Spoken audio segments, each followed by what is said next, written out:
लेकिन अब एक खबर, बहरीन में यूएस बेस पर हमले का वो वीडियो सामने आ चुका है, जहां बहरीन में देखिए कैसे यूएस के बेस को टारगेट किया गया। यूएस फिफ्थ फ्लीट पर यह हमले का वीडियो बताया जा रहा है। फिलहाल देखिए तस्वीर, जहां यूएस के बेस जिस तरीके से हिट किए जा रहे हैं, बहरीन में यूएस के बेस को टारगेट किया गया। और ये तस्वीरें जहां यूएस की फिफ्थ फ्लीट पर हमले का ये वीडियो भी सामने आया है। वोरा सर, मैंने ये बात इसलिए कही क्योंकि जिस तरीके से आप रिफाइनरीज को टारगेट कर रहे हैं, ग्लोबली इनका बहुत बड़ा इंपैक्ट होगा सर। और ये तो हम रशिया यूक्रेन फ्रंट में भी देखते आए हैं। जब हम ज़ेपोरिज़िया पर हमला होता था तो हम कहते थे किस तरीके से ये पूरे रूट को इफेक्ट करेगा, तो ग्लोबली इसका इंपैक्ट होगा। आज क्या मिडिल ईस्ट में भी हम वैसे ही हालात देख रहे हैं? आपने एक प्रश्न पूछा है, आसान नहीं उसका जवाब देना, एंटिसिपेट करना, लेकिन ये जो अरामको की बात की, ये सिर्फ रास तनूरा रिफाइनरी जो उनकी सबसे बड़ी और कॉम्प्लेक्स रिफाइनरी है, उनकी 2-3 और भी हैं जिनके ऊपर इन्होंने हमला किया है।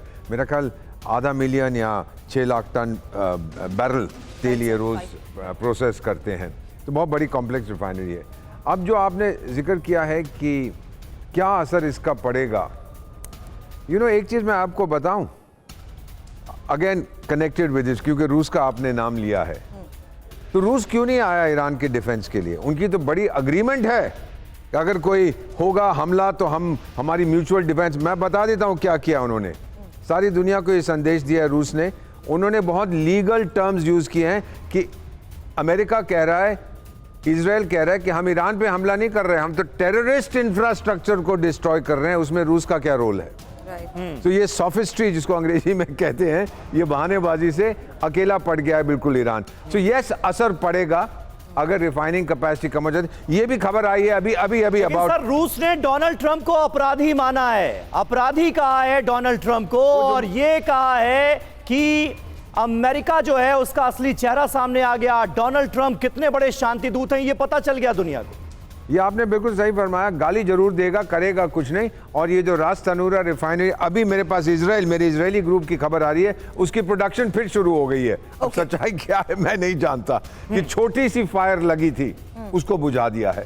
तो अब देखते हैं आगे चल के क्या होता है। सर एक चीज आपको जनरल साहब भी ये बताएंगे कि चाहे इंटेंसिव डिप्लोमेटिक नेगोशिएशन हो या फिर जंग हो, सबसे पहली मौत होती है सच्चाई की, और सच्चाई क्या है वो जानना बड़ा मुश्किल है। यही तो बात है सर, इसलिए आज की तारीख में ईरान क्या दावे कर रहा है और इजराइल क्या कह रहा है, उस पर पूरी तरह से भरोसा नहीं किया जाता। हम भी जब खबरें चलाते हैं तो कहते हैं कि ये ईरान का दावा है, ये इजराइल का दावा है। सुरभि, फिलहाल बड़ी खबर है, ईरान के नेवी चीफ के मारे जाने का दावा समीर, क्योंकि अब रियल एडमिरल शहराम ईरानी मारे गए हैं। यूएस इजराइल के हमलों में मौत को लेकर दावा किया जा रहा है। तो ईरान के नेवी चीफ के मारे जाने का अब दावा किया जा रहा है, और रियर एडमिरल शहराम ईरानी मारे गए हैं। और यही पूरी स्ट्रैटेजी भी समीर रही है कि किस तरीके से ना सिर्फ इंपॉर्टेंट एसेट्स को हिट किया जाएगा, बल्कि पूरी लीडरशिप को भी टारगेट किया जा चुका है।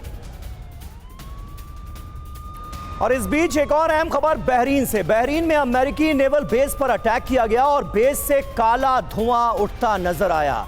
अमेरिकी नेवी की फिफ्थ फ्लीट का ये हेडक्वार्टर, जिसे पूरी तरह से तबाह कर दिया गया, अगर ये कहा जाए तो बिल्कुल गलत नहीं होगा, क्योंकि बहरीन में इससे पहले जो अटैक हुए थे वो बहुत जोरदार, बहुत असरदार अटैक थे। और अब एक बार फिर बहरीन में उसी नेवल बेस को अमेरिका के ईरान ने टारगेट बनाया है और पूरे नेवल बेस को तबाह कर दिया है। ये तस्वीरें आप देखिए, बेस से कैसे काला धुआं उठता हुआ नजर आ रहा है। और एक और बड़ी खबर है बहरीन में मिसाइल हमले को लेकर, जहां हमले के बाद भीषण धमाका हुआ। ये देखिए एक और तस्वीर, दावा ये कि ड्रोन से निशाना बनाया गया। अब बहरीन से एक और तस्वीर, ये होटल पर ईरान के हमले की तस्वीर है, जहां ड्रोन ने होटल को कैसे हिट किया। देखिए होटल पर ड्रोन अटैक, ये देखिए तस्वीर।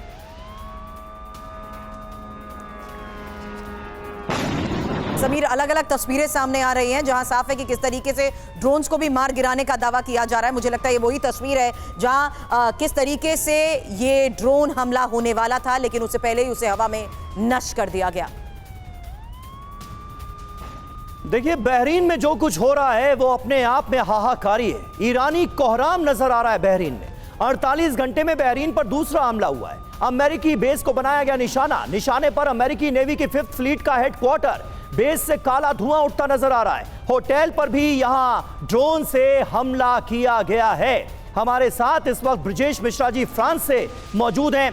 ब्रजेश जी, अब जिस तरह से इस जंग का दायरा बढ़ता हुआ नजर आ रहा है, साफ नजर आ रहा है कि एक तरफ ईरान है, दूसरी तरफ 11 देश हैं, क्योंकि 6 अरब मुल्क, अमेरिका और इजराइल तो साथ हैं ही, इसके अलावा फ्रांस हो, ब्रिटेन हो, जर्मनी हो, सब ने ईरान के खिलाफ जंग छेड़ने का एक तरह से ऐलान कर दिया है। यह जंग आपके हिसाब से किधर जाती हुई नजर आ रही है? देखिए, अभी तक ईरान को शायद कुछ समझ में नहीं आ रहा। उन्होंने दुश्मन के साथ तो वार कर ही रहे, अपने दोस्तों के साथ भी स्टार्ट कर दिया है। अगर आपको याद होगा तो फ्रांस ही पहला कंट्री था जब यूएस और इजराइल ने अटैक किया। फ्रांस ने ही इसको कंडेम किया था कि प्लीज हमें पीस के लिए जाना चाहिए, इवन कॉल करना चाहिए, स्टॉप द वॉर।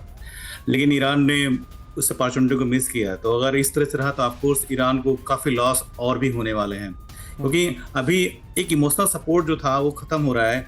नॉर्मली क्या होता है कि यूरोप में प्रोटेस्ट होता है जब भी इस तरह के वार होते हैं, बट इस बार एकदम कोई भी protest in favour of Iran नहीं दिख रहा है यहाँ पे। नहीं सर, लेकिन आज फ्रांस, ब्रिटेन और जर्मनी ने एक ज्वाइंट स्टेटमेंट जारी किया और कहा कि वो ईरान के खिलाफ हैं, अमेरिका और इजराइल के साथ हैं, और उसके बाद हमने देखा कि फ्रांस के नेवल बेस पर ईरान ने अटैक किया। एक और बात समीर इसमें जोड़ रही हूँ ब्रजेश जी, क्योंकि यहाँ डिफेंसिव स्ट्राइक्स तक की शब्दों का इस्तेमाल हुआ है, तो वो कैसे, वो क्या योजना है, किस तरीके से हमले की प्लानिंग हो रही है ऐसे में?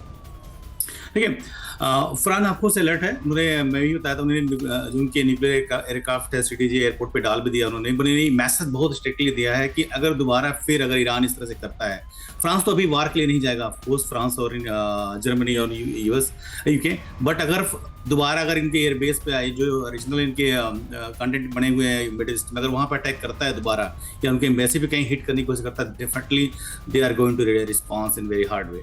तो फ्रांस ने ऑलरेडी, अगर आप ज्वाइंट स्टेटमेंट देखो, उन्होंने लिखा भी यही चीज़ है कि अगर दोबारा इस तरह के अटैक करता है तो they don't have any other option।